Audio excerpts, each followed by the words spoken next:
प्रिय विद्यार्थियों, आज की इस व्याख्यान कड़ी में बीए तृतीय वर्ष विषय रहेगा पत्रकारिता। और ये उन विद्यार्थियों के लिए लाभप्रद है जो दूरवर्ती शिक्षा निदेशालय कुरुक्षेत्र विश्वविद्यालय कुरुक्षेत्र से पर्सनल कॉन्टैक्ट प्रोग्राम नहीं लगा पाए। उसी कड़ी को आगे बढ़ाते हुए हमने ये निर्णय लिया कि अपने बच्चों के लिए हम घर बैठे उनको यह सुविधा प्रदान कर सकते हैं। आप इस YouTube चैनल से बीए प्रथम वर्ष और बीए तृतीय वर्ष के व्याख्यान माला सुन सकते हैं, देख सकते हैं।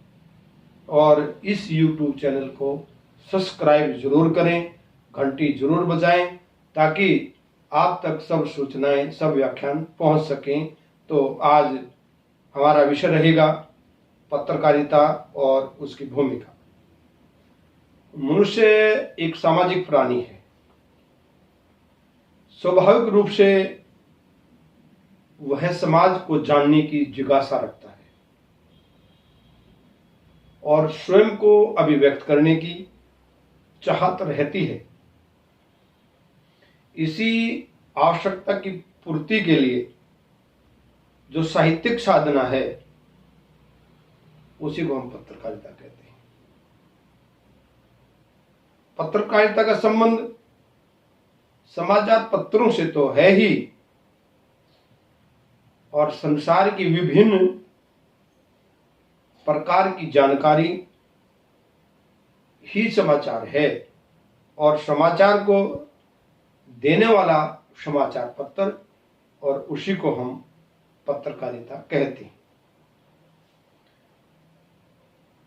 समझना होगा कि समाचार को अंग्रेजी भाषा में न्यूज कहते हैं। इसके 4 क्रम हैं। न्यूज का NEWS मतलब नॉर्थ, ईस्ट, वेस्ट और साउथ, उत्तर, पूर्व, पश्चिम और दक्षिण। दिशाओं का बोध कराते हैं, अर्थात जो चारों दिशाओं की जानकारी दे वह न्यूज है, वह समाचार है। पत्रकारिता के लिए अंग्रेजी के जर्नलिस्ट शब्द का प्रयुक्त माना गया है। जर्नलिस्ट शब्द मूलतः फ्रेंच शब्द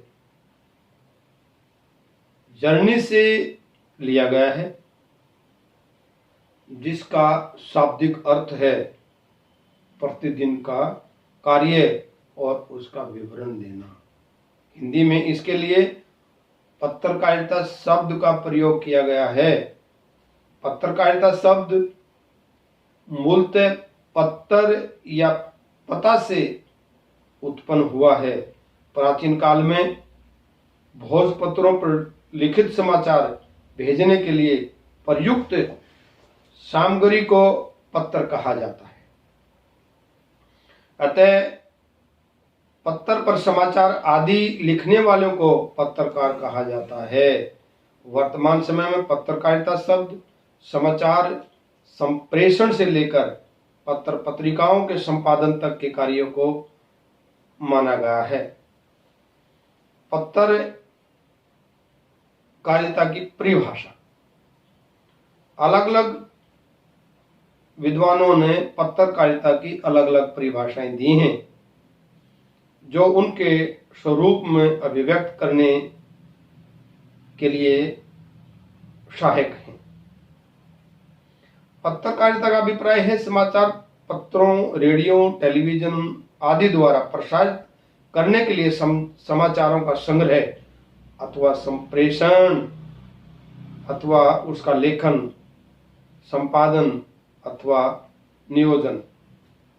डॉक्टर नगेंद्र ने कहा है कि समाचारों, टेलीविजन से जो प्रसारण हो रहा है उसको हम परिभाषित कर सकते हैं पत्रकारिता से।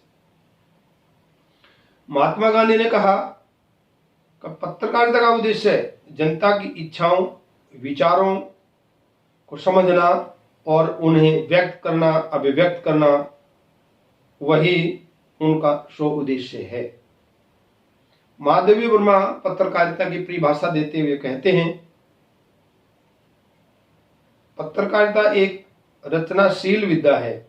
इसके बगैर समाज को बदलना असंभव है, क्योंकि पत्रकारिता चौथा स्तंभ माना गया है। अतः पत्रकारों को अपना दायित्व और कर्तव्य निष्ठा पूर्वक करना चाहिए। डॉक्टर रामचंद्र वर्मा, यह विद्या जिसमें पत्रकार कर्तव्य, कार्य, उद्देश्य आते हैं उसको हम पत्रकारिता कहते हैं। कमलापति त्रिपाठी, समाज एवं समय के संदर्भ में सजग, सचेत या जागरूक रहकर नागरिक